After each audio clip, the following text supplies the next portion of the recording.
ठीक है।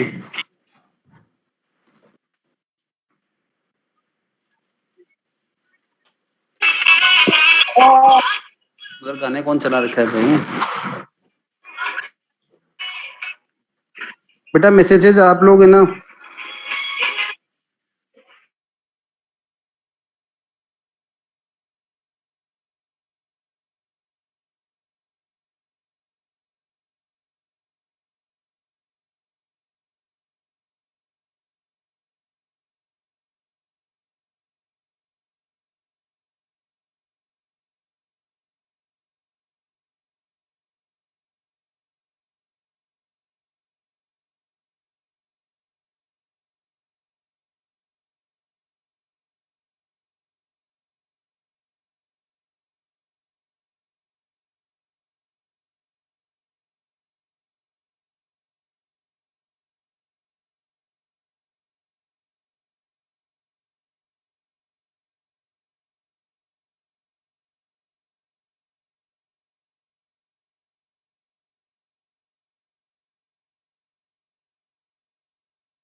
हाँ बेटा आ रही है आवाज।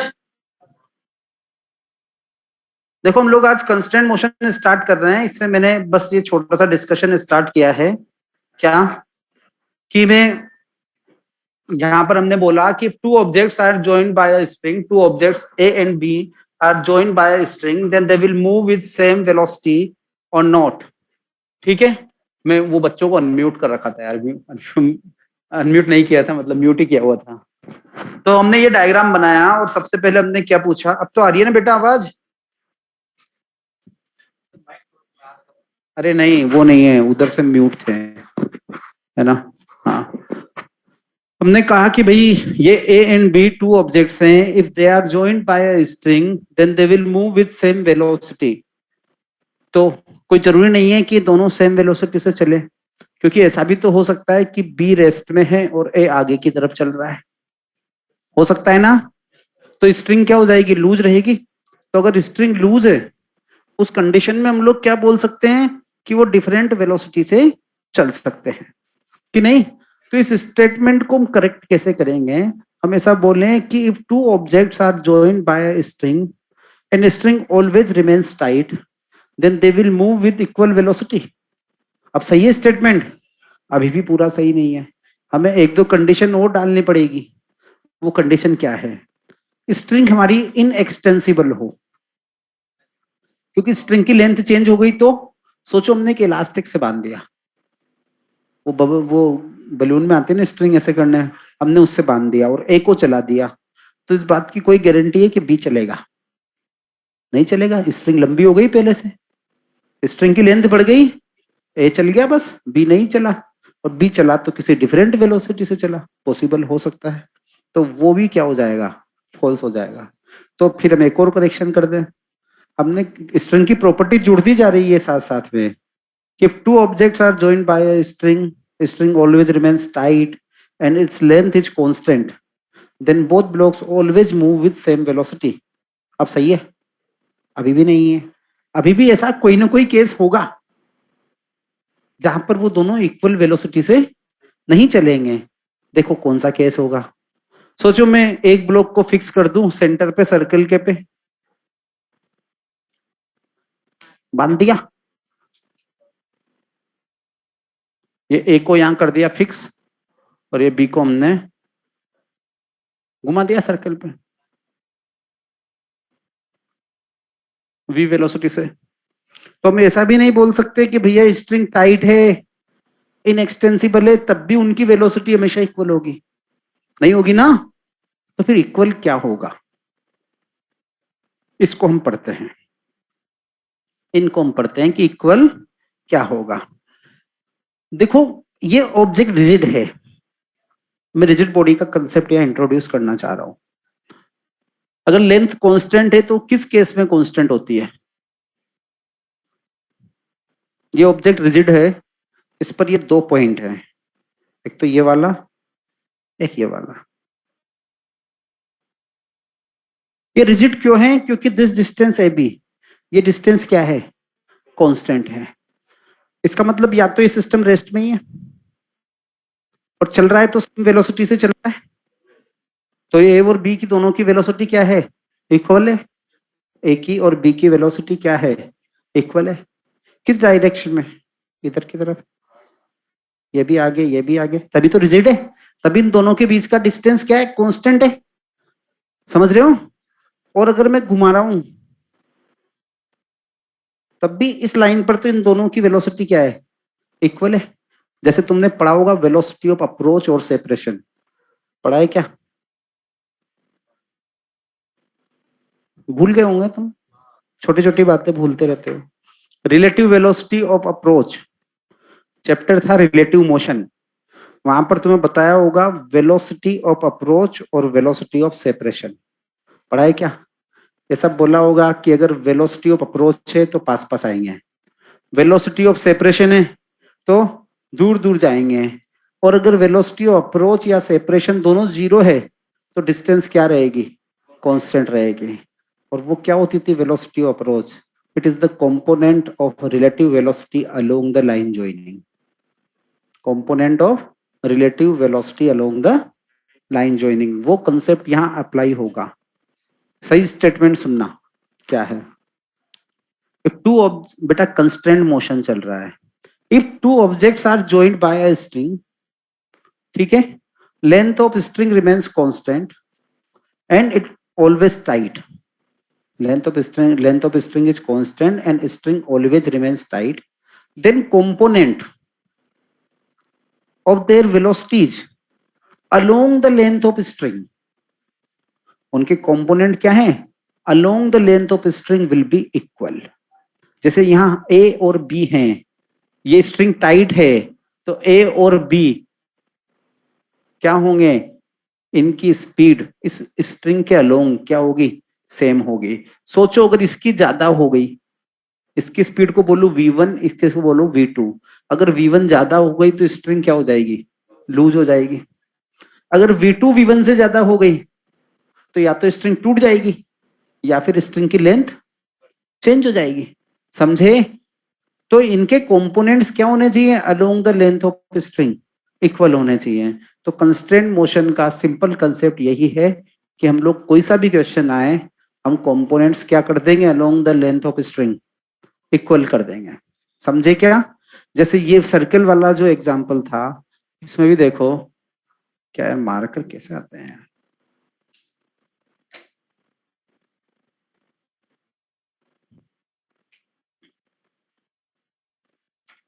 यहां पर हमने ए को कर दिया फिक्स, बी वी स्पीड से चल रहा था, यही था ना। तो इसका इधर लेंथ की तरफ कंपोनेंट क्या होगा, v cos 90। v cos 90 क्या होगा, 0 होगा। समझे क्या? तो कंस्ट्रेंट मोशन का सिंपल कंसेप्ट क्या है कि अगर दो ऑब्जेक्ट एक स्ट्रिंग से बंधे हुए हैं तो उन दोनों की वेलोसिटी इक्वल होगी, किस डायरेक्शन में, स्ट्रिंग की लेंथ के अलोंग। उनकी velocity along the length of string हमें क्या करनी है, इक्वल करनी है। बात समझ में आ गई, क्लियर है? तो ये कंसेप्ट याद रखना, इस पर बेस्ड क्वेश्चंस पूछे जा सकते हैं, सिर्फ इस कंसेप्ट पे कि along the length of string इनकी वेलोसिटीज क्या होगी, सेम होगी। दूसरी बात, कंडीशंस क्या क्या है, स्ट्रिंग को हमें टाइट रखना है, उसकी लेंथ क्या रखना है, कांस्टेंट रखना है, और स्ट्रिंग टूटनी भी नहीं चाहिए, स्ट्रिंग टूटनी भी नहीं चाहिए, टाइट भी रहे, टेंशन रहे उसमें, है ना, लेंथ कांस्टेंट रहे। समझ रहे हो? ये कंडीशंस फॉलो करनी है। इस पर बेस्ड क्वेश्चंस होते कैसे हैं, देखो फर्स्ट क्वेश्चन दे रहा हूं, सारे बिल्कुल इजी होंगे क्योंकि सॉल्व करने के लिए कुछ स्टेप्स तो लिखनी ही नहीं पड़ेगी, सीधा आंसर आएगा। बस तुम्हें क्या याद रखना है कि along the length of string क्या रखना है, इक्वल रखना है। वेलोसिटी, एक्सीलरेशन, डिस्प्लेसमेंट कुछ भी हो सबको।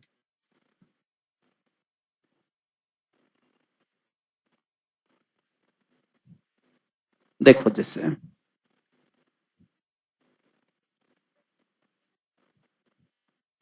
बच्चों ने सोचा टेस्ट में तो इन्हें मारा है, फ्रिक्शन क्यों पड़े, फ्रिक्शन वापस छूट गया। जैसे अगले टेस्ट में फ्रिक्शन नहीं आएगा।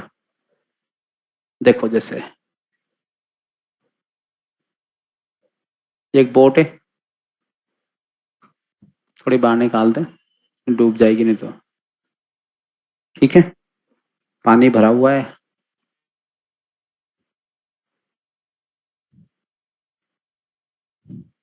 एक बंदा आया फिजिक्स का, उसने एक न्यूमेरिकल बना दिया कि मैं इसको 20 स्पीड से खींच रहा हूं स्ट्रिंग से, इसको बोट से बांध दिया स्ट्रिंग को, ठीक है। बंदा आया स्ट्रिंग से खींचने लगा, ठीक है, स्ट्रिंग को किस स्पीड से पुल कर रहा है, v स्पीड से, ठीक है। हमसे पूछा गया find velocity of boat, find velocity of boat. अब जल्दबाजी नहीं, गलत आंसर ऐसे ही आता है, फाइंड वेलोसिटी ऑफ बोट। अब देखो ये तो तुम लोग क्लियर है सब लोगों को कि बोट किसी एक पर्टिकुलर डायरेक्शन में चलने को मजबूर है, अपनी मर्जी से नहीं चल सकती, किधर चलेगी, चलेगी तो पानी में, उड़ के तो आएगी नहीं, है ना। मतलब बोट किधर चलेगी, इधर चलेगी, ऐसे ही चलेगी ना। इस स्पीड को मैंने क्या बोल दिया, वी डैश, ठीक है। अब स्टेटमेंट क्या है कंस्ट्रेंट मोशन का, कि जो बंधे हुए ऑब्जेक्ट्स हैं उनकी वेलोसिटी क्या होनी चाहिए, along the length of string equal होनी चाहिए। यहां पर स्ट्रिंग की लेंथ के अलोंग वेलोसिटी क्या है, v है। स्ट्रिंग को हम किस स्पीड से खींच रहे हैं, v स्पीड से खींच रहे हैं, ठीक है। तो और ये क्या है, v डैश, क्या along the length of string है, नहीं है, नहीं है ना। तो v डैश का कंपोनेंट लेना पड़ेगा, ना कि v का। तुम लोगों ने क्या बोला था, v dash equal to v cos theta, सबसे पहले यही आंसर आया था ना। तो हमें किसका कंपोनेंट लेना पड़ेगा, v डैश का लेना पड़ेगा, किधर की तरफ, स्ट्रिंग के अलोंग। तो कंपोनेंट क्या होगा, v डैश cos थीटा, ये किसके इक्वल आएगा, v के। तो v dash equal to v upon cos theta. बेटा डायरेक्ट आंसर ही लिखने पड़ेंगे, और कुछ नहीं है इसमें, ठीक है। तो कंपोनेंट हमें कैसे लेने हैं, along the length of string. Next देखो, क्लियर है बच्चों, दिख रहा है उधर सबको, कोई डाउट तो नहीं है ऑनलाइन में, बेटा जल्दी रिप्लाई करो। अब देखो नेक्स्ट, देखो तुम्हें करना है नेक्स्ट क्वेश्चन ना, हाँ।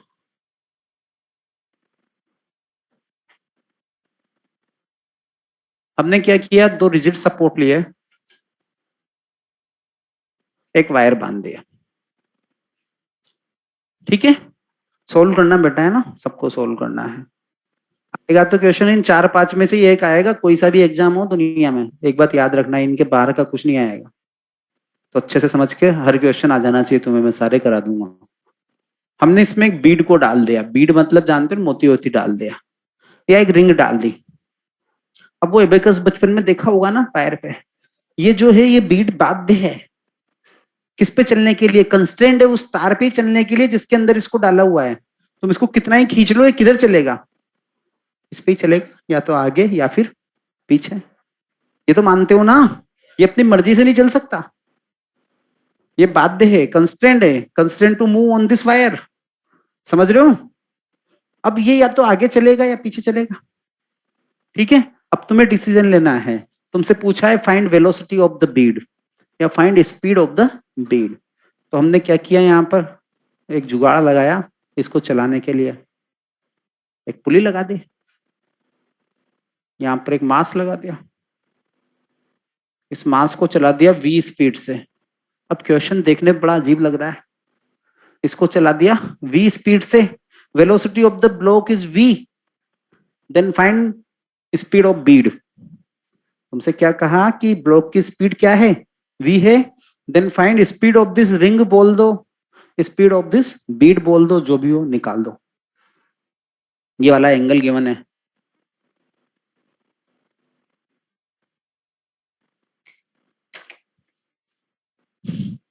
इस ब्लॉक की स्पीड दे दी v, तुमसे पूछा find speed of bead, v by cos theta. बोलो क्या ही, v बाय cos थीटा। सोचो ये चलेगा किधर, इतना तो कॉमन सेंस सबके अंदर है ना, कि अगर ये ब्लॉक नीचे गिरेगा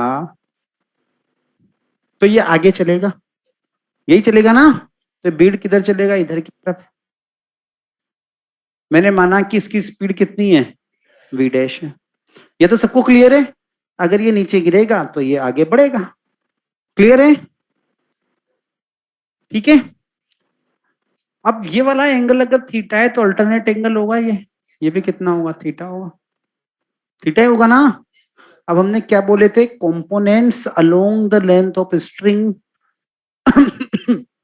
इक्वल होने चाहिए। तो बताओ स्ट्रिंग की स्पीड कितनी है, v है, v है कि नहीं, v है ना। तो along the length of string जो स्पीड्स हैं वो क्या होनी चाहिए, इक्वल होनी चाहिए। तो यहां भी क्या बोलोगे, v डैश cos थीटा, इसका कंपोनेंट किधर लेना है, स्ट्रिंग की तरफ लेना है। तो v dash cos theta equal to v, तो v dash equal to v by cos theta. समझ गए बेटा सब लोग? ऑनलाइन में कोई डाउट, ऑनलाइन में हो क्या तुम लोग? उन लोगों की समस्याएं तुम समझ नहीं सकते, जैसे बेचारों को आज अनम्यूट ही रहने दिया, मैंने खुद को म्यूट ही रहने दिया, है ना, ऐसा हो जाता है यार, है ना, उनसे बॉन्डिंग जरूरी है। हाँ, क्या कह रहे हो मोड़ा, ऐसे बोलता है तू, इसकी बोली अलग है थोड़ी हमसे। हाँ बोल बेटा, एक बार और, वंस मोर और दे। स्टेटमेंट क्या था बेटा, स्टेटमेंट बोले एक बार, याद नहीं रखेगा तो तीसरी बार वापस पूछेगा। हमें क्या करना है, जो भी बंधे हुए ना सबकी velocity along the length of string क्या करनी है, इक्वल करनी है।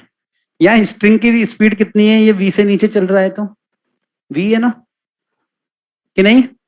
तो इसकी जो वेलोसिटी v डैश है, इसका कंपोनेंट स्ट्रिंग की तरफ क्या आना चाहिए, v आना चाहिए। तो v dash cos theta equal to v। समझ गया? या तो इसमें सवाल सही होता है या गलत होता है, और एक लाइन में होता है दोनों। बच्चे क्या करते हैं, इस v का कंपोनेंट ले लेते हैं इधर, v cos theta equal to v dash, और वो ऑप्शन भी मिलेगा, है ना। इसलिए बात याद रखना कि हमें हमेशा कंपोनेंट स्ट्रिंग की लेंथ के पर ही लेने हैं, ठीक है बच्चों, क्लियर है। एक और क्वेश्चन देखो, अभी पता चल जाएगा। सोचो ये स्मूथ वॉल्स है, वॉल नंबर 1 और 2, दो दीवारें दे दी स्मूथ। रफ भी हो तो कोई टेंशन नहीं है, इसके आंसर पे कोई फर्क नहीं पड़ेगा। हमने बोला कि एक रोड है,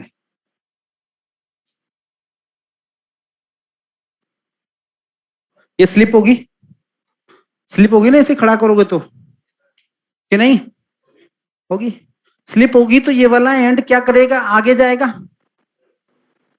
ऐसे ही चलेगा। इसकी स्पीड कैसे होगी, इस तरह से। इसकी स्पीड कैसे होगी, इस तरह से। ऐसा तो हो नहीं सकता ये नीचे गिरे हुए ये ऊपर चल जाए, नहीं हो सकता ना, इसी तरह से होगा। तो एग्जामिनर कहता है find relation between V1 and V2। ये एंगल दे दिया तुम्हें 37 degree. Find relation between V1 and V2, जल्दी करो।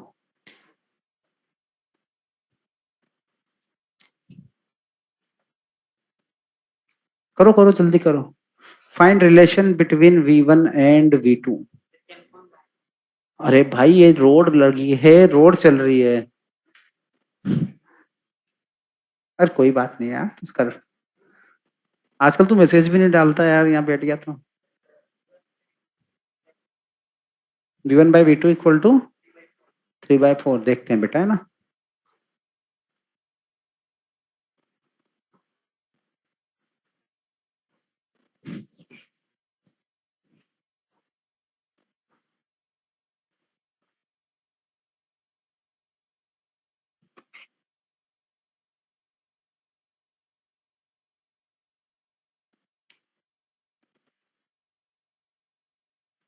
थोड़ी सी गलती है तो वैल्यू सही पता नहीं है तो।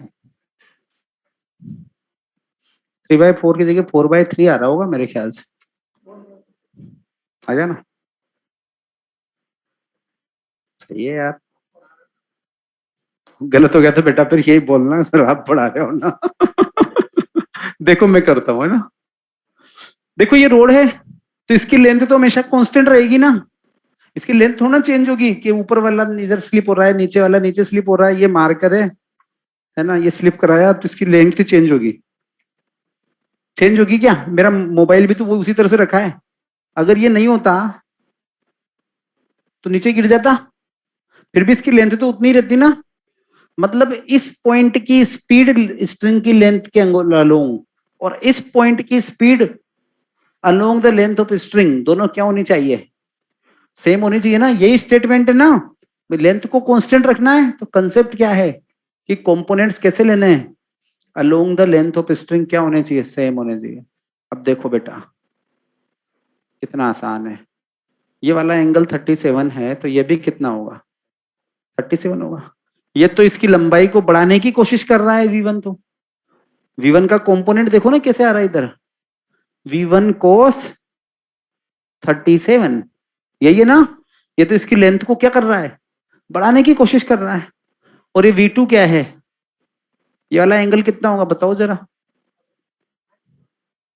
अब तो डायरेक्ट बोल सकते हो 53 होगा ना, बड़े हो गए तुम लोग। अगर एक 90 दूसरा एक 37 है, दूसरा क्या होगा 53 होगा। ये वाला कितना है 53, यही है ना। तो इसकी वेलोसिटी का स्ट्रिंग की लेंथ को कम या ज्यादा करने वाला कंपोनेंट क्या होगा, V2 cos 53, दिख रहा है। अब ये तो लंबाई बढ़ाना चाह रहा है, ये लंबाई को कम करना चाह रहा है। जब दोनों बराबर रहेंगे तभी तो लंबाई कांस्टेंट रहेगी। ये तो खींच रहा है रोड को इधर, ये दाब रहा है इधर। जब दोनों बराबर हो जाएंगे तो इसकी लेंथ क्या होगी, कांस्टेंट होगी। और हमने यही तो बोला था कि along the length of string क्या होने चाहिए, इक्वल होने चाहिए। तो देखो V1 cos 37 equal to V2 cos 53, V1 into 4/5 equal to V2 into 3/5। तो V1 upon V2 equal to 3/4, सही था तेरा। ठीक है, क्या गलती की थी, वही एंगल गलत। तूने 3/4 नहीं बोला था, तो मैंने 4/3 बोल दिया होगा। हाँ तो मैं गलत था, अपन दोनों गलत थे। देख बस सर आपने पढ़ाया था। हो गया, ठीक है भाई। एक और सवाल करते हैं। तो कंक्लूजन क्या निकल रहा है कि बस तुम्हें along the length of string components क्या करने हैं, इक्वल करने हैं। ये वाला कर दो। अब मैं ऐसे खींच रहा हूं,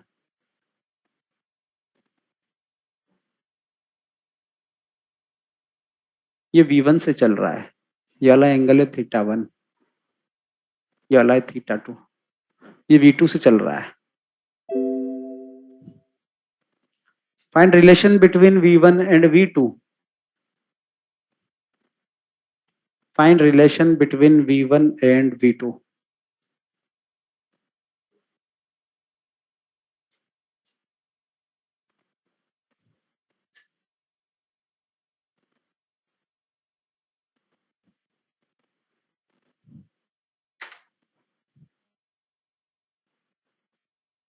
वाह सर, आपने कल cos 37 की वैल्यू 3/5 लिखवाई थी।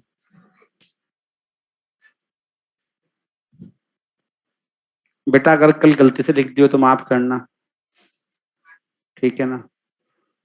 मैंने बाकी टाइम 4/5 लिखवाई होगी है ना, उसको यूज में ले लेना। ऐसे लिखवाई थी क्या? नहीं, कोई कोई बात नहीं बेटा, है ना, करेक्ट कर लो उसको, 4/5 कर लो, ठीक है। बच्चे मन के सच्चे हैं। कभी हो गया भाई? क्या आया? देखो, along the length of string इधर क्या कंपोनेंट आएगा, V2 cos θ2। Along the length of string इधर क्या आएगा, V1 cos θ1। तो क्या हो जाएगा, V1 cos θ1 equal to V2 cos θ2। ठीक है, बस यही रिलेशन है। बिल्कुल सही, बिल्कुल सही। तो तुमने देखा होगा कि एक एक लाइन के हैं, ठीक ने? ठीक ने क्या? ठीक है। अब ये चारों न्यूमेरिकल तो कम से कम है ना, तैयार रखना ही सही, किसी भी एग्जाम को देने जाओ। रट के मत चले जाना, एग्जामिनर थीटा इधर से दे दे तो आंसर किस में आ जाएगा, साइन में आ जाएगा। समझ रहे हो ना, इसे रट्टा नहीं मारना। चलो एक और सवाल बोर्ड पे जगह है क्या, साइड में नहीं है? एक क्वेश्चन मिटा देता हूँ, जल्दी ले, फोटो ले लो। हाँ,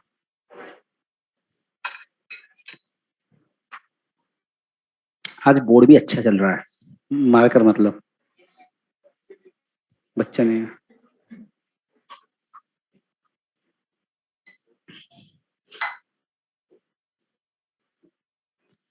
हाँ भाई, एक और क्वेश्चन करो। ये वाला नहीं आया, कोई बात नहीं बेटा, दोबारा देखो। हमें क्या करना है, कंपोनेंट्स ऑफ वेलोसिटी, ये इधर चला V2, V1 इधर चला। स्टेटमेंट क्या है कि वेलोसिटीज के कंपोनेंट हमें इक्वल करने हैं, कैसे, स्ट्रिंग की लेंथ के अलोंग। तो देखो ये वाला एंगल अगर θ2 है तो V2 का कंपोनेंट क्या होगा, V2 cos θ2, यही होगा बेटा। सिमिलरली V1 का कंपोनेंट स्ट्रिंग की तरफ क्या बोलोगे, V1 cos θ1। तो इसलिए हमने क्या किया है, V1 cos θ1 equal to V2 cos θ2। ठीक है, एक और करो लास्ट, चलो।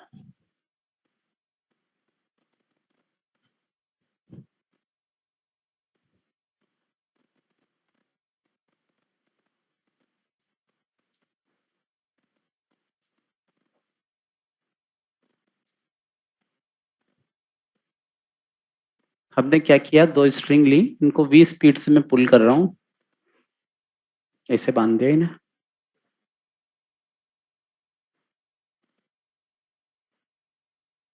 एंगल भी थीटा है, ये भी कितना है, थीटा है। ये एक ब्लॉक लगा दिया। तुमसे बोला find speed of block, find speed of block m।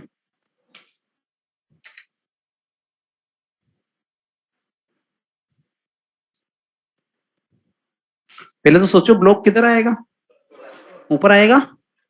तो हमने मान लिया कि let it speed is v dash, ये स्पीड बोलती है इसकी कितनी, वी डैश। हमें वी डैश कैलकुलेट करनी है। फिर ये जो वी डैश है, ये अगर ऊपर की तरफ है तो ये वाला जो जंक्शन है ये भी कितनी स्पीड से आएगा, वी डैश से ही आएगा ना, यही आएगा ना। और फिर स्टेटमेंट क्या है, अपना दिमाग मत लगाना। स्टेटमेंट क्या है कि तुम्हें स्ट्रिंग की डायरेक्शन की तरफ वेलोसिटी को क्या करना है, इक्वल करना है। तो v dash cos theta equal to, ये स्ट्रिंग की स्पीड कितनी है, वी है। बस इधर की तरफ देखोगे तब भी v dash cos theta equal to v. तो आंसर क्या आया, v dash equal to v by cos theta. अब बच्चों के दिमाग में एक बात आती है, क्या सर स्ट्रिंग दो थी, आई ना, सबके आई होगी ना। तो इधर भी आधी आनी चाहिए थी और इधर भी आधी आनी चाहिए थी। ऐसे अजीब अजीब से डाउट आते हैं, तो उनका सॉल्यूशन जरूरी है। अभी तो हमें क्या याद रखना है, मैंने क्या कहा, दिमाग मत लगाना, v dash cos theta equal to v कर देना। अब दिमाग लगाओ, सोचो ये डस्टर है, डस्टर, ये डस्टर मतलब जो डस्ट साफ करता है, उससे तो अच्छा डस्टर है, वो तो गंदा करता है, वो तो उसका है ना। मैं इसको 5 मीटर पर सेकेंड से एक हाथ से ऊपर खींच रहा हूँ, कितनी स्पीड से ऊपर आ रहा है, 5 से आ रहा है, 5 से खींच रहा हूँ तो इनको, है ना। अब मैं ये भी सोच रहे होंगे क्या क्या उठा लेते थे। अब मैं 2 हाथों से मिलके 5 5 से ऊपर खींच रहा हूँ, क्या 10 से आ रहा है क्या, आ रहा है क्या। 3 से खींचता तब भी 5 से आता, 15 से थोड़ा आता, समझ रहे हो ना। तो वेलोसिटी जोड़ते नहीं है इसमें। तुम्हारी एक रस्सी बांध दी, एक गाड़ी के पीछे बांध के खींच के ले जा रहे हैं, तब भी अगर 5 से गाड़ी चल रही है तो तुम कितनी स्पीड चलोगे, 5 से चलोगे। 2 से बांध के खींचूंगा, गाड़ी 5 से चल रही है, तुम भाग के गाड़ी में बैठ जाओगे, हमारी तो 10 हो गई। स्ट्रिंग तो टाइट रहेगी, तो तुम्हारी भी कितनी है, 5 ही है। समझ गए भाई। तो इसलिए वेलोसिटी में ये कंसेप्ट मत लगाना, ठीक है। मिटा दें। तो इस टाइप के क्वेश्चंस पूछे जा सकते हैं, हालांकि अभी तक नहीं आए हैं नीट में। अब देखो, अब दूसरी तरह के क्वेश्चन क्या होते हैं, उनके बारे में बात करें। कुछ तुमने ऐसा लिखा हुआ, जाने क्या क्या वर्चुअल वर्क डन, कौन सा में नोट्स लाए हो, नहीं लाए, हाँ क्या बोल रहा है राजू। नहीं भाई, मैं अगली क्लास में इतना नहीं लिखाऊंगा, क्योंकि ये तो मैंने गलती से इतना सारे करा दिया।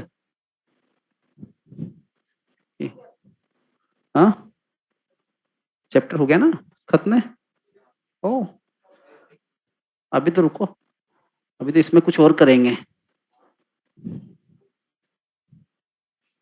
देखो बेटा क्या है, मैं तो 11th ही पढ़ा रहा हूँ ना बीआर, फ्रिक्शन में ही पढ़ाऊंगा, काइनेमेटिक्स भी मैं ही पढ़ाऊंगा, ठीक है ना। हम्म, हाँ मजे किसी के कहीं भी। अगला सवाल देखना भाई, ये वाला सवाल देखो। एक पुली है, दिख रही है, ये चल रही है 25 मीटर पर सेकेंड से। सब लोग देखना है ना। एक ब्लॉक है, किस तरह के सवाल होते हैं, इसका नाम दे दिया ए, एक दे दिया बी। तुम्हें किसी एक ब्लॉक की स्पीड दी जाएगी और दूसरे की पूछी जाएगी कि भाई वी ए इक्वल टू है 10 metre per second, find VP. मैं जो भी आंसर दूंगा वो ब्लू कलर के पेन से दूंगा, तो समझ जाना क्वेश्चन ब्लैक ब्लैक में ब्लू वाला सॉल्यूशन है, क्योंकि हम डायरेक्ट आंसर लिखेंगे बिना किसी फॉर्मूला के। अब तुम सोचो, तुम्हें फ्री छोड़ दिया, 25 मीटर प्रति सेकंड से पुली ऊपर जा रही है 25 मीटर पर सेकंड से। तुमसे बोला find velocity of block B if block A is moving with 10 metre per second in upward direction. दो भैया आंसर, क्या हो गया, चुप कैसे हो गए, इन ख्यालों में खो गए। हाँ भाई तुम भी दो ऑनलाइन वालों, तुम्हारा इन्वॉल्वमेंट भी जरूरी है क्लास में। आ गया आंसर अनिल प्रजापति का 15 मीटर पर सेकेंड। कौन है अनिल प्रजापति? तुम्हारा 15 आया। 15 किस किस का आया? तुम्हारा आया। क्या नाम है? अभिनव। पूरा बोल यार। अभिनव कुमार। बैठा रहना, नॉर्मल रिएक्शन जीरो मत कर, है ना। ओवन फिजिक्स की भाषा में बात करेंगे। लगा लिया दिमाग? 15 आया। अब नहीं आया तो क्या आया? 10 आया। तुम तो ग्रेट हो। अब जैसे मैं बताता हूँ वैसे सोचो। ये पुली दिख रही है, ऐसी होती है सिलेंड्रिकल, ऐसी होती है ना। मैंने इसको पकड़ के 1 मीटर खींच दिया, सबको दिख रहा है, देखता हूँ उन लोगों को। हाँ, इसको पकड़ के 1 मीटर खींच दिया। कितनी स्ट्रिंग खींची इसने? 1 इधर, 1 इधर। कितनी खींची? 2 मीटर। 2 मीटर खींची ना, समझ रहे हो? तो अगर पुली एक्स चलती है तो स्ट्रिंग कितनी मांगती है?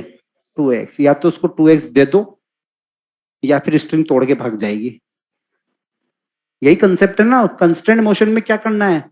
स्ट्रिंग की लेंथ कांस्टेंट है, स्ट्रिंग की लेंथ, और स्ट्रिंग टूटती भी नहीं है, समझ रहे हो? तो अगर पुली 1 मीटर चल रही है तो उसको चुपचाप 2 देना पड़ेगा, नहीं तो वो क्या करेगी? तोड़ के बाहर निकल जाएगी, समझ रहे हो? तो स्ट्रिंग डोरी नहीं टूटनी चाहिए, समझ गए? अब सोचो ये पुली है, मैंने इसको 1 मीटर नीचे खींच दिया, कितने स्ट्रिंग लूज करेगी दोनों साइड? 1 1। 2 मीटर लूज करेगी, तो चुपचाप 2 मीटर नीचे खींच लो, नहीं तो स्ट्रिंग क्या होगी? लूज हो जाएगी। और कंस्ट्रेंट में स्ट्रिंग लूज भी नहीं होनी चाहिए। बात समझ में आ गई? भाई हम सारे सवाल कब कर पा रहे हैं? जब हमारी स्ट्रिंग की लेंथ कांस्टेंट है और स्ट्रिंग टाइट है और टूटती नहीं है, तो हमें उन शर्तों का हर जगह फॉलो करना पड़ेगा ना, समझ रहे हो? क्लियर है भाई सब लोगों को उधर? तो अगर पुली एक्स चलती है तो उसकी जरूरत 2x है। अगर पुली v स्पीड चलती है तो दोनों साइड से v मांगेगी। अगर पुली एक्सीलरेशन चल रही है तो इधर भी a मांगेगी, उधर भी a मांगेगी। उसकी रिक्वायरमेंट हमेशा क्या है? डबल है। देती है तब भी डबल। समझ गए? बात समझ में आई? और ये सब हम क्यों कर रहे हैं? क्योंकि हमारी मजबूरी है। क्या हम स्ट्रिंग को तोड़ नहीं सकते? हम स्ट्रिंग को लूज भी नहीं कर सकते, ठीक है? तो एक तरह से ये फ्रेंडशिप है स्ट्रिंग, इसको तोड़ना नहीं है कुछ भी हो जाए। और कोई ना कोई एक फ्रेंड तो ऐसा होता है जो बहुत ज्यादा त्याग करता रहता है, ले भाई ले ले। अब यहाँ वही पुली इनकी दोस्ती तोड़ना चाहती है। पुली ने ऐसे कहा कि मैं 25 से जा रही हूँ। अब तो ये जा रही हूँ, जा रहे भी मतलब ना, पुली को पुला नहीं बोल सकता, नहीं तो तुम्हारा दिमाग कहीं और जाए। पुली ने कहा कि भाई A and B, I am going with 25 metre per second, are you coming? देखो कितने खुशी से बोला। तो ए क्या बोलेगा? मेरे पास तो बस 10 है, इससे ज्यादा नहीं दे सकता। बी से पूछ, वो दे दे तो जा, नहीं तो स्ट्रिंग तोड़ दे। तो पुली की डिमांड कितनी है? 25 + 25, 50 डिमांड है। ए ने क्या कहा कि मैं तो बस 10 दे सकता हूं, बची हुई अगर बी दे दे तो ठीक, नहीं तो स्ट्रिंग क्या होगी? टूट जाएगी। तो बी को कितना देना पड़ेगा? 40। बस आ गया आंसर। कोई फॉर्मूला नहीं लगाया हमने। इसका सॉल्यूशन डिफरेंशिएशन के थ्रू होता है और बड़ा लेंदी है, समझ? 40 मीटर पर सेकेंड। हाँ भाई ऑनलाइन वालों, क्लियर है कंसेप्ट? अरे कुछ तो बोलो, मैसेज को होस्ट पर डालना है ना। हो गए 40 + 10 50? हाँ, क्या हुआ? क्या बोल रहा है? रिपीट करते हैं। पुली को 25 इधर से चाहिए, 25 इधर से चाहिए, 25 इधर से चाहिए, कितना चाहिए? 50। इसने कितना दिया? दूसरे के लिए को कितना देना पड़ेगा? 40।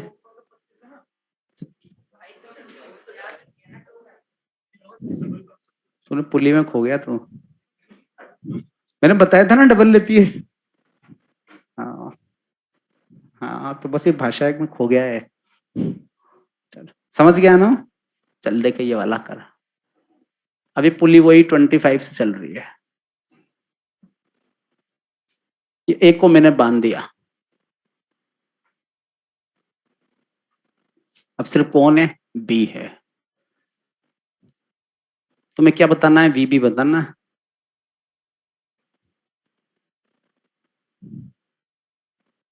बताओ भाई वी बी कितना होगा? बेटा को होस्ट पर डालो केतन। आ गया? 50 आएगा। पुली 25 से ऊपर जाएगी तो इससे कहेगी 25 तुम दो, चल रहे हो तो 25 तुम दो। 50 दोगे तो बस सिस्टम बना रहेगा, अदरवाइज स्ट्रिंग तोड़ के निकल जाऊंगी। यही होगा ना? एक क्या बोलेगा? मैं तो बंधा हुआ हूं, मैं कहां से दूं? बी के पास जा, अगर वो दे दे 50 तो ठीक, नहीं तो स्ट्रिंग का क्या होगा? तोड़ दे। बी की मजबूरी है क्या? तोड़ नहीं सकता। क्यों? क्योंकि सवालों में स्ट्रिंग हमेशा टाइट है, टूटते भी नहीं है। तो बताओ वी बी कितना हुआ? 50 मीटर पर सेकेंड। समझ गए? समझ गए क्या भाई? हाँ, दिव्यांशी गौर पूछ रही है सर पुली डबल क्यों लेती है? दिव्यांशी थोड़ी देर पहले मैंने एक्सप्लेन किया था। अब देखो, अभी तो इतना ही याद रख ले, डबल ले रहे हैं फिर वीडियो देखना क्यों लिया। ये पुली बिगड़ गई। अब देखो,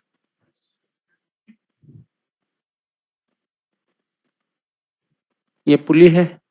अब बेचारा ए 2 बार दे चुका है इसको 25, एक बार 40 दे दी स्पीड, एक बार 50 दे दी। अब एक को गुस्सा आ गया कि हर बार मैं ही क्यों, मैं तो जा रहा हूं भाग के।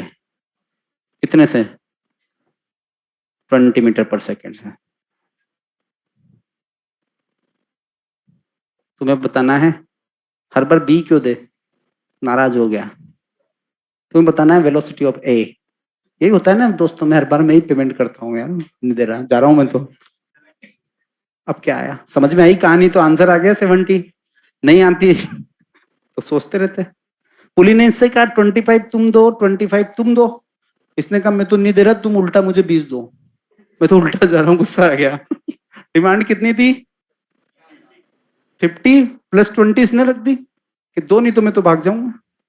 तो एक को कितना ऊपर चलना पड़ेगा? 70। आ गया ना आंसर? समझ गए? तो ये लो 70 मीटर पर सेकेंड। उधर से भी आंसर आ रहे हैं ऑनलाइन वालों के भी। चलो एक और कर लो। पुलिस दूसरी तरफ टेस्ट कर रही है इन लोगों को कि लो में तो नीचे आने लगी 25 से है। तुम बताओ तुम्हारी स्पीड्स का क्या होगा? ए चल रहा है ऊपर 10 मीटर पर सेकेंड से। तुम्हें क्या बताना है? स्पीड ऑफ बी बताओ। Speed of B 25 metre per second.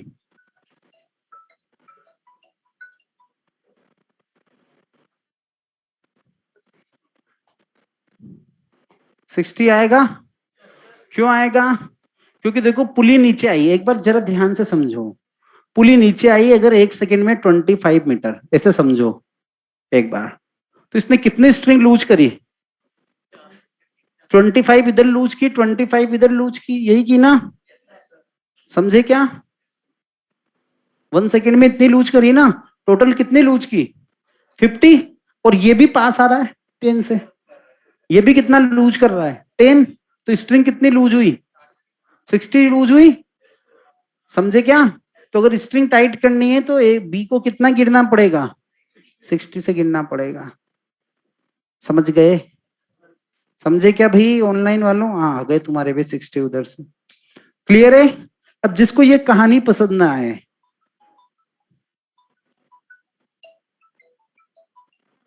जिसको ये कहानी पसंद ना आए वो एक फॉर्मूला बना ले। वो डिफरेंशिएशन के बाद रिजल्ट आएगा। बेटा हम स्पीड की बात कर रहे हैं, तुम -60 या 60। आंसर है 60 मीटर पर सेकेंड डाउनवर्ड। वो एक फॉर्मूला याद रख ले कि भाई एक्सपी मतलब displacement of pulley equal to x1 plus x2 by 2। क्या यहाँ ए बी बोला है तो x से, समझ गए? Plus x B by 2। अगर वेलोसिटी का फॉर्मूला कह दिया जाए तो वीपी इक्वल टू क्या बोल दोगे? v1 प्लस या va plus vp by 2। ap equal to a plus a b by two. यहाँ वी ए तो क्या है, वी तो क्या है, वेलोसिटी है, ए क्या है, एक्सेलरेशन है, एपी क्या है, acceleration of pulley, VP velocity of pulley, ठीक है, एक्सपी डिस्प्लेसमेंट ऑफ पुली। तो ये फॉर्मूला भी हमेशा सही आंसर देगा, पर तुम सोच के ज्यादा जल्दी आंसर दे सकते हो, क्योंकि फॉर्मूला वेक्टर फॉर्म में, तुम प्लस माइनस में गड़बड़ कर दोगे तो मामला बिगड़ जाएगा, है ना। फिर भी एक दो क्वेश्चन कर लो इससे। जैसे देखो ये वाला, पुली 25 से जा रही है, तो वीपी कितना हुआ 25, वीए कितना है 10, तो 25 equal to 10 plus v b by 2, तो 10 प्लस वीबी इक्वल टू 50, तो वीबी इक्वल टू 40, यही आंसर है, ठीक है ना। तो ये भी हम लोग यूज में ले सकते हैं। आगे हो गया भाई, आगे बढ़ो। Thank you sir, sir method अच्छा है, थैंक्स। हाँ भाई, आगे आगे पढ़े। तुमने मेथड लिख रखा होगा बाद में, वर्चुअल वर्क डन जाने क्या क्या, तुमने नोट्स भी बनाए, जाने नहीं बनाए, मुझे ऐसा लग रहा है।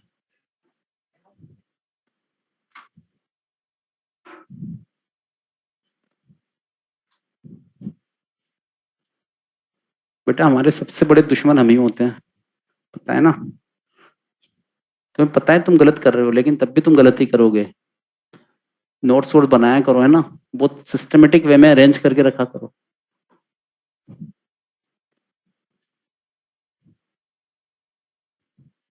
अब जैसे टेस्ट था तो भाग गए क्लास छोड़ के।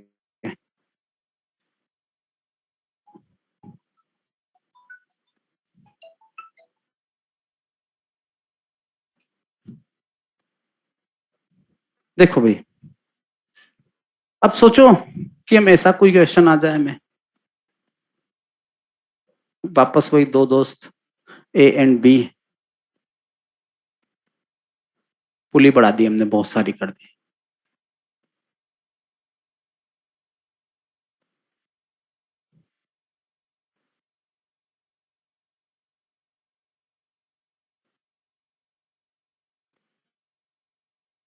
ये कह दिया बी, ये है ए, ये बांध दी पुली भी।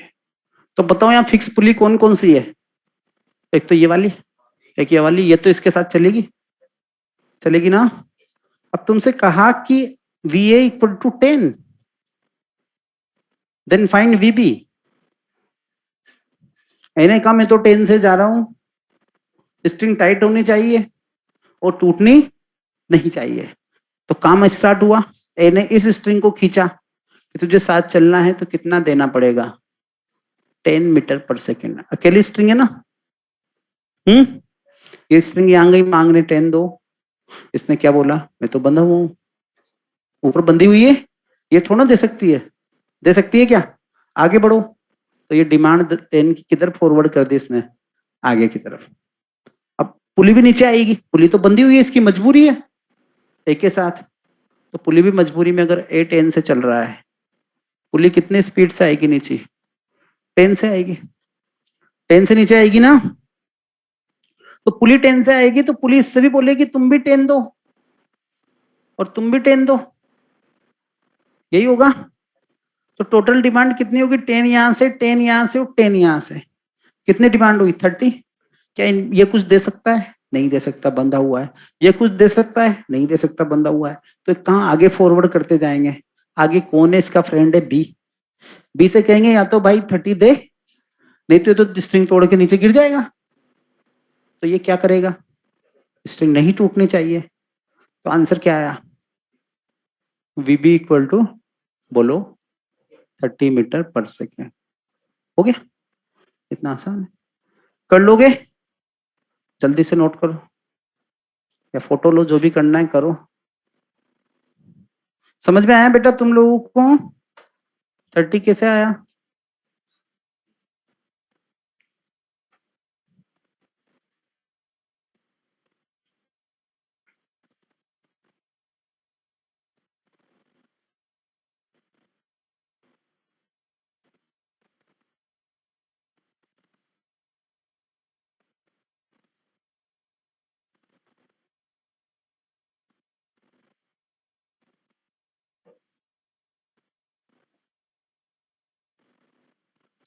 बताओ भाई वीबी क्या है?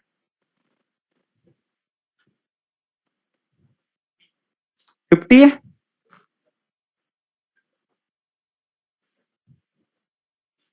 फिफ्टी है ना? कैसे है 50? ये 10 से नीचे गया तो ये पुली 10 से नीचे आई, इसकी डिमांड कितनी होगी 20। ये भी 10 से नीचे आई, इसकी भी कितनी हो गई 20। टोटल डिमांड कितनी हो गई 40। ये स्ट्रिंग भी 10 से नीचे आई, कितनी हो गई 50। 20 20 10 50 हो गई ना। अब ये इससे मांगेंगे तो ये भी बंधी हुई है, नहीं दे सकती। ये भी बंधी हुई है, ये भी नहीं दे सकती। ये भी बंधा हुआ है, ये भी नहीं दे सकता। तो बचा कौन? बी। अगर दे दे तो ठीक, नहीं तो क्या होगा, स्ट्रिंग टूटेगी, इसको देना पड़ेगा। तो आंसर कितना हो गया 50 मीटर पर सेकेंड। इजी है, ठीक है। लास्ट, ये भी तुम्हारा सही होगा।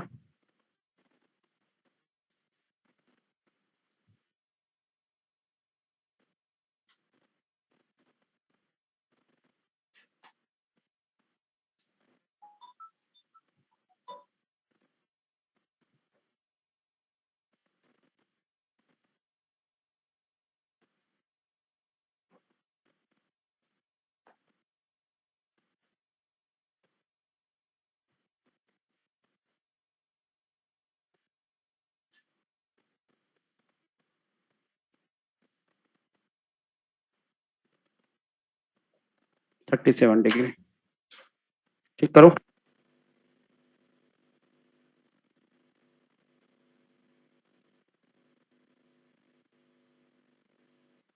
ये देखने क्लेम पे, हाँ गिर जाएगी। बांध दो भाई, सबको बांध दो, ये तो सिस्टम बनेगा ही नहीं।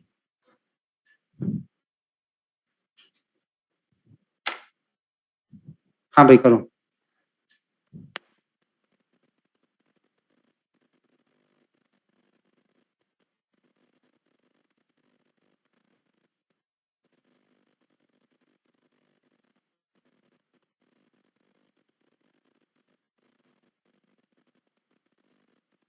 रेंज के बाहर नहीं है तुम्हारा, तुम्हें दिख रहा है ये वाला एंगल है 37 डिग्री। लो इसको थोड़ा सा आगे खिसका देता हूँ। क्वेश्चन सोल्व करने में ध्यान दो। बाहर अंदर एक इतना ब्लॉक नहीं दिखा तुम्हें तो रेंज के बाहर हो गया। दिख रहा है 37 डिग्री, ये वाला ब्लॉक है बी। तुम्हें बताना है वेलोसिटी ऑफ बी। हो गया अब रेंज के अंदर।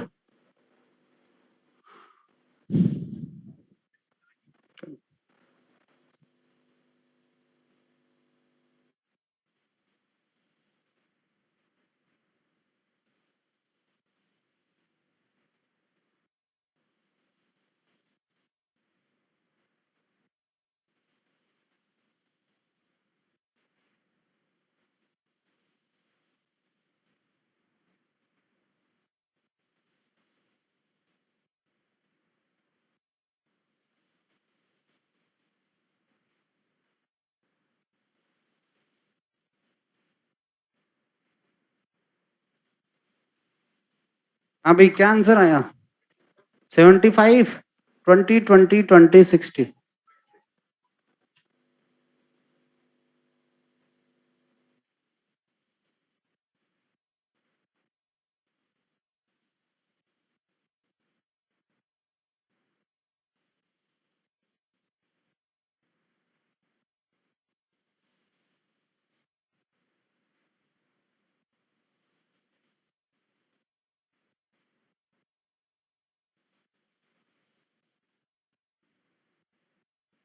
क्या तो क्या आएगा भाई 75 आ रहा है सबका। मुझे नहीं लगता, देखिए सोल्व करता हूँ। किसी का 66 भी आ रहा है उधर से, किसी का 66 भी आ रहा है ना। 75 या 48। वाह भाई तुम तो।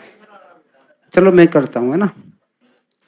इसकी स्ट्रिंग की डिमांड कितनी आ गई 20 यहां से, 20 यहां से, 20 यहां से। टोटल डिमांड कितनी है 60 मीटर पर सेकंड। यही है। देगा कौन बी।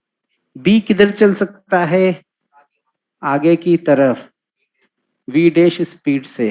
दिख रहा है बेटा उधर।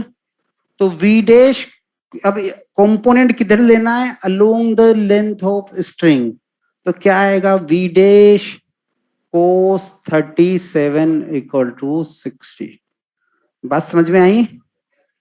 आई बेटा उधर v dash cos 37 equal to 60, तो v dash into 4/5 equal to 60, तो v डैश इक्वल टू 75। आ गया सबका? आगे बढ़े। ये चैप्टर हुआ खत्म। खत्म है पूरा, अपनी आदत होना हुआ है। इनर्शियल मास और ग्रेविटेशनल मास हो गया था। मैंने बता दिया था ना, दोनों का रेशियो क्या होता है, 1 होता है। इनर्शियल क्या होता है, mg/g। ग्रेविटेशनल क्या होता है, नहीं इनर्शियल होता है ma/a। ग्रेविटेशनल को हम क्या बोलते हैं, mg/g। ये मैं सोचने पढ़ाया ही नहीं था, मास भी अलग अलग होते हैं। समझ गए? दोनों का रेशियो क्या होता है, 1 होता है। नेक्स्ट चैप्टर है फ्रिक्शन। फ्रिक्शन स्टार्ट करते हैं। अगली क्लास से फ्रिक्शन पढ़ के आना, मैंने शायद बोला होगा आज भी, तो आज बोल दिया। अगली क्लास में फ्रिक्शन को पढ़ कर आना अच्छे से। अपनी अभी कितनी क्लास बच रही है इस वीक में, 2 बच रही होगी ना, 3 हो गई क्या अपनी? अच्छा वो संडे को टेस्ट है इसलिए कोई बात नहीं। एक और है, ये वाली क्लास 6 बजे तक है ना।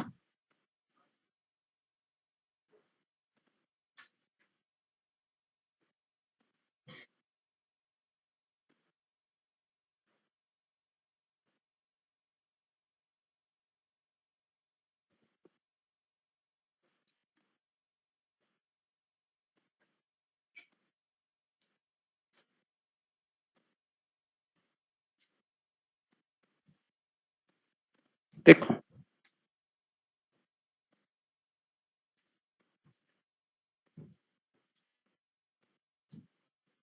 बेटा, मैं नोट्स कहाँ से दूंगा यार, आज नोट्स दे दीजिएगा प्लीज। मैं रोकता हूँ क्या कहीं से? कौन से नोट्स? मैं कहाँ से दूंगा बेटा? तुम्हारे पास लेक्चर आते होंगे ना, ये वाले रिकॉर्डेड? रिकॉर्डेड आते हैं ना। अब वो शेयर करने वाला सिस्टम खत्म हो गया यार हमारे इधर। हाँ, हम लोग कहाँ थे? फ्रिक्शन। फ्रिक्शन में मैंने बोला था, फ्रिक्शन होता क्या है, क्या करता है बताओ?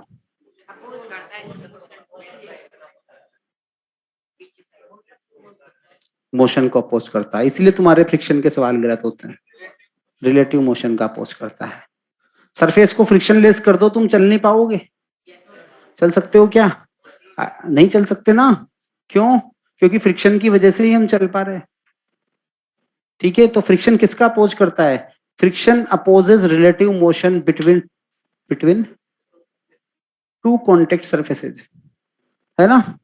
जो सरफेस कॉन्टेक्ट में होंगी उनका ही तो अपोज करेगा। कि friction opposes relative motion between two contact surfaces. Friction 2 तरह का होता है। एक होता है काइनेटिक फ्रिक्शन, जिसको हम लोग रिप्रेजेंट करते हैं एफ के से, उसे हम बोलते हैं काइनेटिक फ्रिक्शन। एक होता है स्टैटिक फ्रिक्शन, जिसको हम रिप्रेजेंट करते हैं एफ एस से। Kinetic friction and static friction.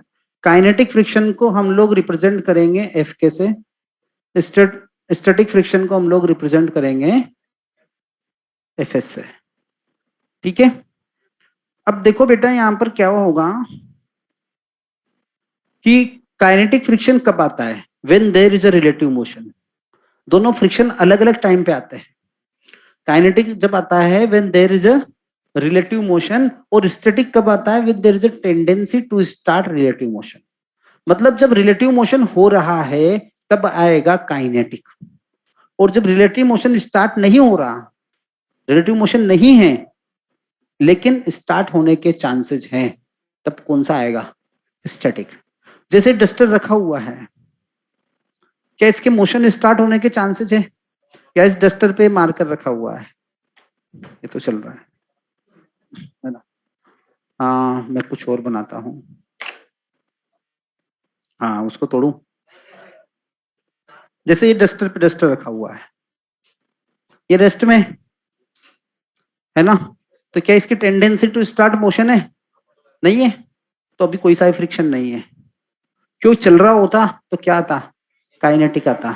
चलने की इच्छा होती तब कौन सा आता, स्टैटिक आता।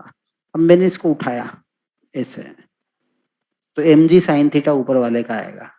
एम जी साइन थीटा इससे क्या बोलेगा भाई, अलोंग द इंक्लाइन चलो, नहीं चल रहा है तो इसको कौन रोक रहा है, स्टैटिक फ्रिक्शन। समझ रहे हो, क्योंकि टेंडेंसी तो है चलने की,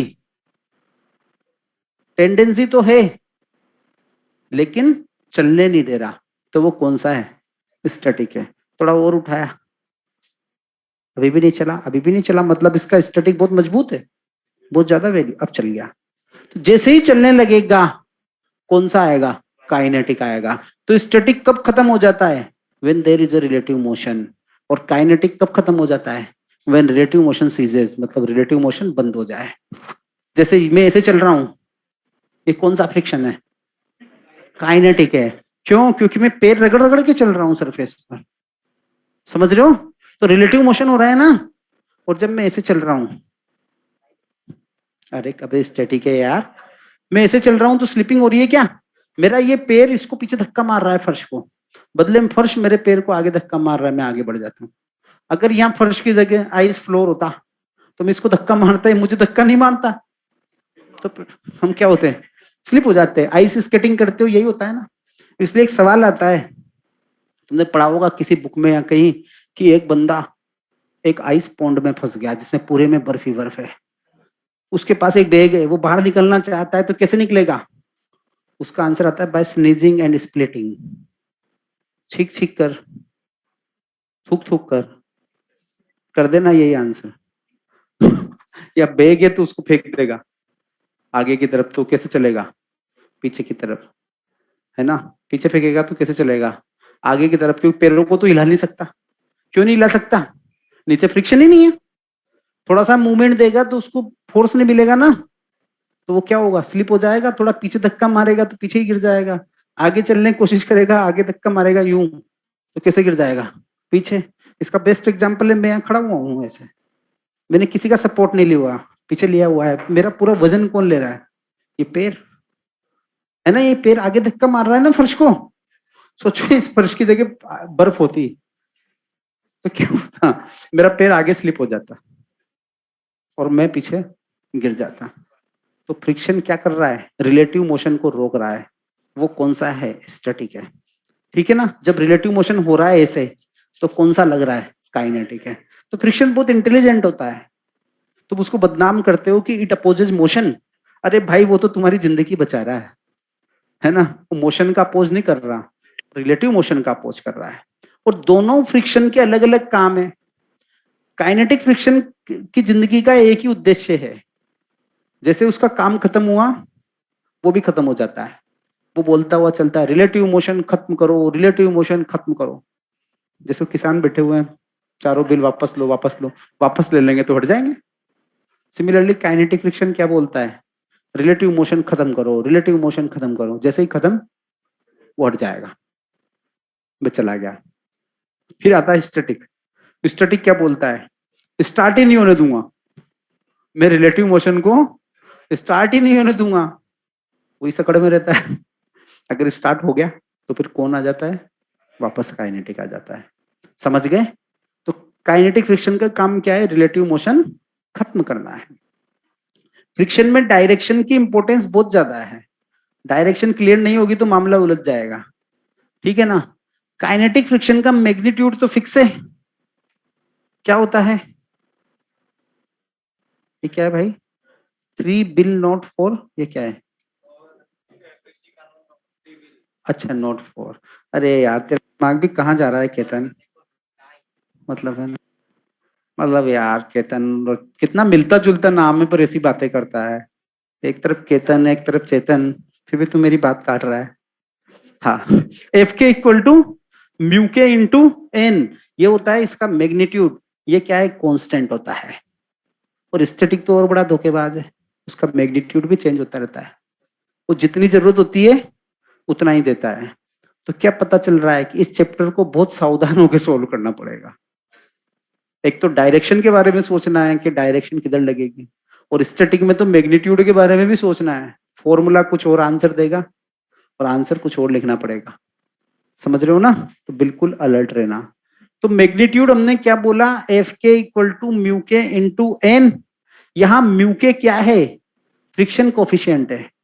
कुछ बच्चे अपने माइंड में एक मिसकंसेप्शन बना लेते हैं कि इसकी वैल्यू 0 to 1 होती है, नहीं होती, इसकी वैल्यू ज्यादा भी हो सकती है। ये सरफेस टू सरफेस वेरी करता है, ये सरफेस पर डिपेंड करता है। म्यू के किस पे डिपेंड करता है? सरफेस पर। इसकी वैल्यू कितनी भी हो सकती है, कोई जरूरी नहीं है तुम 0 to 1 ही बोलो, 1 से ज्यादा भी हो सकती है। ठीक है, क्लियर? अब देखो, क्या मैं इस पर ऐसे लिख सकता हूं क्या? ये तो फोर्स है, ये भी क्या है? एन भी क्या है? फोर्स है ना। तो क्या मैं वेक्टर साइन लगा सकता हूं क्या? वेक्टर इक्वेशन है, क्या हम वेक्टर साइन लगा सकते हैं? नहीं लगा सकते। ये इक्वेशन सिर्फ मैग्नीट्यूड को रिप्रेजेंट कर रही है। क्यों रिप्रेजेंट कर रही है? वेक्टर में क्यों नहीं लिख सकता? क्योंकि देखो, फ्रिक्शन क्या है? कंपोनेंट ऑफ कांटेक्ट फोर्स, पढ़ा था ना हमने, अलोंग द कांटेक्ट सरफेस। और नॉर्मल रिएक्शन क्या है? Component of contact force perpendicular to contact surface. तुम दो डिफरेंट डायरेक्शन के वेक्टर्स को कैसे इक्वल कर सकते हो? तो एग्जामिनर को तुम्हारे लिए कोई सवाल बनाने की जरूरत ही नहीं है, कोई भी कंसेप्ट डाल दे छोटा सा। अभी वेक्टर का कंसेप्ट था कि दो डिफरेंट डायरेक्शन के वेक्टर सेम हो ही नहीं सकते, तो इसको मिटा दे। ये फॉर्मूला सिर्फ किसको बताता है? मैग्नीट्यूड को बताता है। हम इसको वेक्टर में कभी अप्लाई नहीं कर सकते। तो समझ में आया? हमने क्या बोला था कि एन क्या है? Component of contact force perpendicular to contact surface. और एफ क्या है? Component of contact force along the surface. इसको सिर्फ एफ लिख देता हूं, ये आर है, तो आर इक्वल टू क्या होगा? Root of N square plus F square. इस वाले एंगल को लेमडा बोल दूं तो 10 लेमडा इक्वल टू क्या हो जाएगा? एफ बाय एन हो जाएगा। बात समझ में आई? बात समझ में आई? अब मैं डायरेक्शन अगली क्लास में समझाऊंगा। जो बच्चे हुए उनका पूरा चैप्टर खत्म हो जाएगा अगर डायरेक्शन अभी पढ़ा दी तो। ठीक है, फिर भी तुम तो सुन लो एक बार, जल्दबाजी मत करो। तुम दोबारा 2 बार हो जाएगा। काइनेटिक फ्रिक्शन की डेफिनेशन कैसे होगी? बताया था ना, वो क्या करेगा? रिलेटिव मोशन खत्म करेगा। क्या बोलता हुआ चलेगा? रिलेटिव मोशन खत्म करो, रिलेटिव मोशन खत्म करो। अगली क्लास में करेंगे खत्म रिलेटिव मोशन को। वो तो उधर से जल्दी जाना है ना। Thank you sir, all clear sir, bye bye sir. बच्चे मन के सच्चे। साइन 37 कोस 37 की वैल्यू सर गलत लिखा दी।